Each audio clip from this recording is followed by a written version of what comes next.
داڑھی رکھنے کی کا شرعی حکم. کیا داڑھی چاروں اماموں کے ہاں واجب ہے؟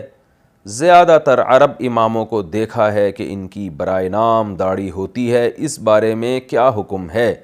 شہاب اظہار امریکہ سے. داڑھی کے بارے میں بہت واضح احادیث ہیں، بخاری کی، مسلم کی. اعفوا اللحیٰ وقصوا الشوارب، داڑھی بڑھاؤ، مونچھیں گھٹاؤ. اس کی وجہ سے پوری امت کا، تقریباً پوری امت کا اجماع ہے، جو بھی محقق علماء ہیں چاروں فقہ میں، حنفی، مالکی، شافعی، حنبلی، کہ داڑھی بڑھانا واجب ہے. پھر اس میں اختلاف ہے کہ ایک مٹھی سے زیادہ کاٹ سکتے ہیں یا نہیں کاٹ سکتے. تو جمہور اس طرف گئے ہیں کہ ایک مٹھی یعنی ایک مٹھ سے زیادہ کاٹنا جائز ہے، اور بعض اس طرف بھی گئے ہیں کہ نہیں، مکمل چھوڑنی پڑے گی. جیسے کہ عرب کے بعض علماء اس کے قائل ہیں کہ بالکل بھی نہیں، جیسے بعض اہل حدیث حضرات بھی کرتے ہیں، مکمل چھوڑ دیتے ہیں.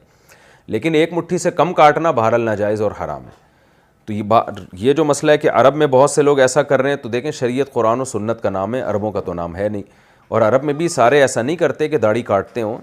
عرب میں بڑے بڑے پرہیزگار علماء بھی ہیں جو داڑھی کو واجب کہتے ہیں، داڑھی بڑھانے کا حکم دیتے ہیں. اب کوئی مولانا صاحب ان علماء کے فتوے کو فالو نہ کرے تو وہ اس کا ہیڈک ہے.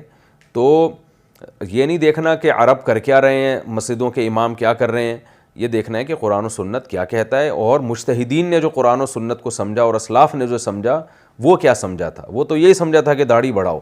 تو اس لیے داڑھی کاٹنے سے بچنا چاہیے، چاہے عرب کاٹیں یا رکھیں، یہ ان کا ہیڈک ہے.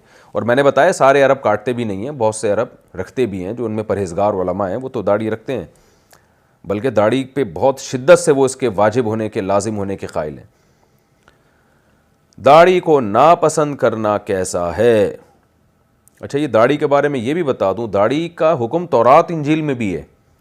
تبھی پادری بھی عیسائیوں کے داڑھی رکھتے تھے، اب جا کے کاٹنا شروع کیے، ورنہ ہم نے بچپن میں دیکھا عیسائیوں کے سارے پادری داڑھی رکھتے تھے. اور یہودی تو آج بھی رکھتے ہیں، کیونکہ تورات میں اب تک لکھا ہوا ہے کہ اللہ نے موسیٰ علیہ السلام کو کوہ طور پہ بلایا اور موسیٰ کو کہا کہ اپنی قوم کو کہہ دو کہ داڑھی نہ کاٹنا.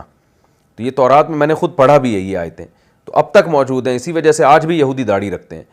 تو یہ تو اب تمام آسمانی مذاہب کا حکم ہے. آج بہت سے ہمارے لبرل لوگوں نے جو زمانے کے حساب سے شریعت کو چینج کرنے پر تلے ہوئے ہیں، انہوں نے کسی نے کہا چھوٹی رکھو، ایسی اتنی سی رکھو، کسی نے کہا بالکل نہ رکھو، یہ تو اس زمانے کا کلچر تھا. تو آپ جب کلچر سے متاثر ہوتے ہو تو پھر شریعت کو کلچر کے حساب سے چینج کر دیتے ہو، اور جب آپ قرآن و سنت سے متاثر ہوگے تو پھر آپ کلچر کو شریعت کے مطابق کرنے کی کوشش کرو گے.